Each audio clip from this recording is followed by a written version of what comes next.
बच्चों, आज हम पढ़ने जा रहे हैं साक्षी किताब के लेसन 3। लेसन का नाम है सीता।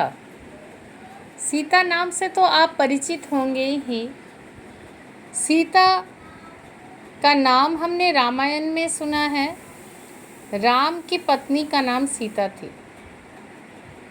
और ये सीता का जन्म कहाँ हुआ, कैसे हुआ, ये हम इस लेसन में पढ़ेंगे और उनके बारे में जानेंगे। तो आइए देखते हैं लेसन में क्या है।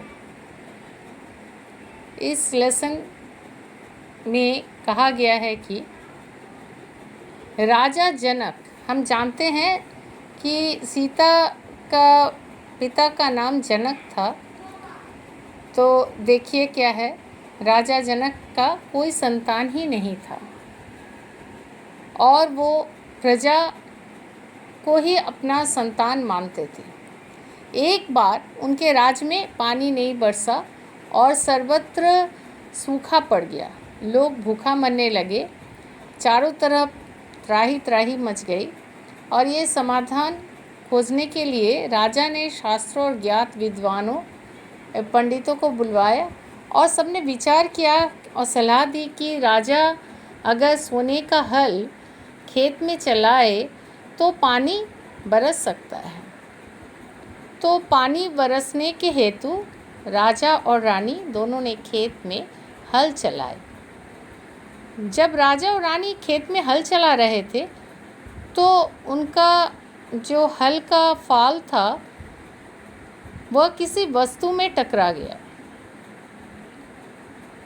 खुदाई करने पर वहाँ एक घड़ा मिला और घड़ा के अंदर एक सुंदर सा कन्या मिला। राजा और रानी जैसे ही उस कन्या को गोद में लिया तो जोर से पानी बरसने लगा। राजा जनक बहुत खुश हुए कन्या को पाकर। जैसे कि हम जानते थे कि उनका कोई संतान नहीं था, तो उन्होंने इस कन्या का नाम सीता रखा। और जब वो बड़ी हो गई तो राजा ने उसका विवाह की घोषणा किया। उनके महल में भगवान शिव का एक पुराना भारी धनुष रखा हुआ था। उन्होंने शर्त रखी कि जो इस धनुष को उठाएगा उसी के साथ राजा जनक सीता का विवाह करवा देंगे।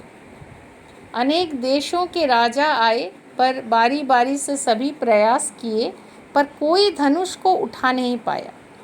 श्री रामचंद्र और लक्ष्मण भी अपने गुरु के साथ वहाँ पहुँचे। रामचंद्र जी ने धनुष उठाया और वह टूट गया।